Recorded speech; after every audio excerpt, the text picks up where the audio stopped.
Baik, alhamdulillahirrabbilalamin.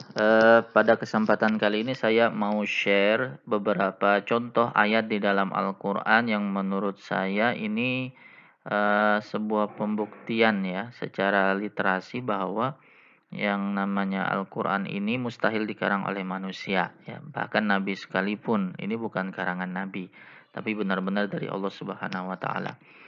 Baik, sebagai contoh mungkin Anda pernah melihat jagung ya. Tentu Anda pernah melihat jagung ketika Anda buka daun penutup jagung itu, maka Anda temukan biji-bijian jagung tersebut, bulir-bulir jagungnya, atau mungkin tanaman yang lain yang ada biji-bijiannya. Nah, itu di dalam bahasa Arab disebut dengan sumbula. Disebut dengan sumbula. Nah, di dalam bahasa Arab atau bahasa Inggris kita temukan ada bentuk tunggal, ada bentuk jamak, ya kan? Nah, kata sumbula ini dalam bahasa Arab adalah bentuk tunggal. Ia merupakan bentuk tunggal. Nah, sedangkan bentuk jamaknya bentuk jamaknya adalah sumbulat. Sumbulat. Jadi sumbulah itu bentuk tunggal, bentuk jamaknya adalah sumbulat. Dan yang menarik lagi ternyata ada bentuk lain, ada bentuk jamak yang lain ya. Jadi ada bentuk jamak biasa atau dengan kita istilahkan bentuk jamak super ya. Jadi ada bentuk jamak biasa, ada bentuk jamak super. Nah, bentuk jamak supernya ini disebut dengan sanabil ya. Sanabil. Jadi bentuk tunggalnya adalah sumbulah, bentuk jamak biasanya adalah sumbulat. Ada tak mati di belakangnya, ats ya. Dan jamak supernya adalah sanabil. Sanabil. Jadi dari ketiga jenis kata itu yang paling banyak itu ungkapan yang paling banyak adalah sanabil karena dia bentuk jamak, jamak super lah istilahnya ya. Nah, sekarang kita ke contoh di dalam Al-Qur'an. Di dalam surah Al-Baqarah. Di surah Al-Baqarah ayat 261 ayatnya berbunyi auzubillahi minasyaitonirrajim masalul ladzina yunfiquna amwalahum fi sabilillah kamasali habbah ambatat sab'a sanabila fi kulli sumbulatin mi'atu habbah wallahu yudha'ifu liman yasha wallahu wasi'un alim. Jadi ada kata sab'a sanabil. Masih ingat ini bentuk apa? Apakah bentuk biasa, jamak biasa atau jamak super? Ya, ini adalah bentuk jamak super, sanabil. Nah, sekarang coba bandingkan di surah Yusuf yang juga menyebutkan bentuk jamak. Di surah Yusuf ayat 43 Allah Subhanahu wa taala berfirman, "Wa qala al-malik inni ara sab'a baqaratin simanin ya'kuluhunna sab'un ijafu wa sab'a sumbulatin wa sab'a sumbulatin." Masih ingat? Sumbulatin. Bentuk apa? Tunggal, jamak biasa atau jamak super? Ya, ini adalah bentuk jamak biasa ya. Jadi bentuk jamak biasa yang digunakan di surah Yusuf dan jamak yang lebih kuat, yang lebih banyak atau super jamak digunakan di surah Al-Baqarah. Dan apa yang membuatnya ini hebat? Yang membuatnya ini menakjubkan? Karena di surah Al-Baqarah Allah membicarakan tentang 7 bulir. Sab'a sanabil. 7 bulir. Nah, di surah Yusuf Allah juga berbicara tentang 7 bulir. Sab'a sumbulatin khudr.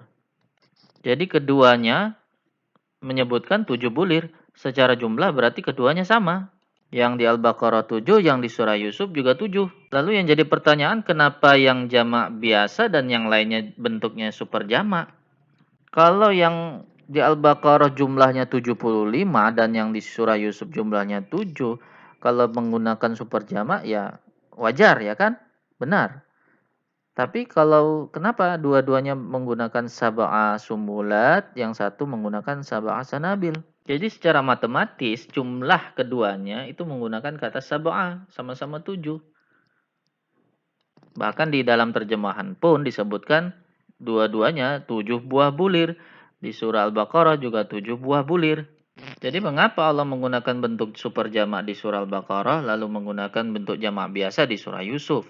Nah, sekarang kita lihat, coba kita perhatikan arti dari di surah Al-Baqarah ayat 261 itu, yaitu tentang perumpamaan orang-orang yang menafkahkan hartanya di jalan Allah. Orang-orang yang menafkahkan hartanya di jalan Allah adalah serupa dengan sebutir benih yang menumbuhkan 7 bulir. Pada tiap-tiap bulir terdapat 100 biji. Fi kulli sumbulatin mi'atu habbah. Wallahu yudha'ifu liman yasha. Allah melipat gandakan ganjaran bagi siapa yang Dia kehendaki. Jadi konteks dari ayat ini adalah kamu beri 1, nanti kamu akan dapatkan 7, dan setiap 7 yang kamu dapat itu akan berlipat jadi 100. Dari segala perhitungan matematis yang dapat kamu lakukan itu, 7 kali 100 kali 7 kali 100 kali 7 dan seterusnya itu, perkaliannya akan terus berlanjut. Dari perhitunganmu itu, Allah memiliki perhitungannya sendiri. Wallahu yudha'ifu liman yasha. Dia mengalihkan dengan caranya sendiri kepada siapa yang Dia kehendaki, yang berarti perhitungannya ini melebihi kemampuan manusia. Jadi secara konteks di surah ini menggambarkan jumlah yang banyak atau sedikit? Ya tentu ini menggambarkan jumlah yang banyak. Makanya Allah menggunakan bentuk super jamak yang digunakan. Sanabil. Sanabil. Nah, sekarang kita lihat di surah Yusuf. Sang raja melihat mimpi. Ingat apa mimpinya? Sapi yang gemuk dan kurus, 7 bulir jagung. Dan mimpinya ditafsirkan. Apa artinya?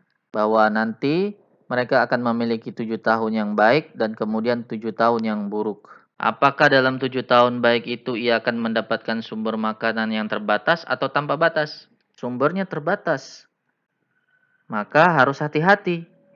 Bahan pangan itu harus disimpan karena akan digunakan di 7 tahun yang buruk berikutnya. Maka tidak boleh ceroboh dalam masa 7 tahun yang baik itu. Jumlahnya akan sedikit, tidak akan terlalu banyak, maka harus diatur gitu. Jadi konteks dari ayat ini di surah Yusuf ini jumlahnya banyak atau lebih sedikit? Tentu lebih sedikit, makanya di sini Allah menggunakan kata sumbulat, yaitu jamak yang lemah, jamak yang biasa. Makanya di surah Al-Baqarah Allah gunakan kata sanabil yang menunjukkan konteksnya banyak, menggunakan jamak super kuat, dan di surah Yusuf dengan jamak yang biasa, sumbulat. Nah, sekarang perhatikan surat Yusuf ini diturunkan di Mekah dan surat Al-Baqarah adalah surah yang diturunkan di Madinah. Jadi kedua ayat ini itu terpisah jarak pengucapannya dari lisan Nabi itu selama 1 tahun. Dari lisan Rasulullah SAW. Saat beliau mengucapkan kata sumbulat di surah Yusuf itu 1 tahun yang lalu. Dan ketika beliau mengucapkan sab'a sanabil di surah Al-Baqarah itu 1 tahun kemudian. Bisakah Anda pikirkan bagaimana mungkin Rasulullah SAW berpikir dulu sebelum berucap? Setahun yang lalu sampai saya pakai kata sumbulat. Mungkin kayaknya sekarang pakai kata sanabil aja deh, kayaknya lebih pas. Apakah Anda sebagai manusia mampu untuk melakukan itu? Gitu. Subhanallah. Ya. Hanya melalui cara Allah menjelaskan tentang satu kata saja. Satu kata saja. Kita bisa meyakini bahwa mustahil ini dikarang oleh Nabi sekalipun. Kita aja tidak ingat apa yang kita ucapkan beberapa jam yang lalu. Bagaimana Nabi SAW bisa mengingat sendiri ucapannya setahun yang lalu. Hanya Allah yang mampu membuatnya begitu. Assalamualaikum warahmatullahi wabarakatuh.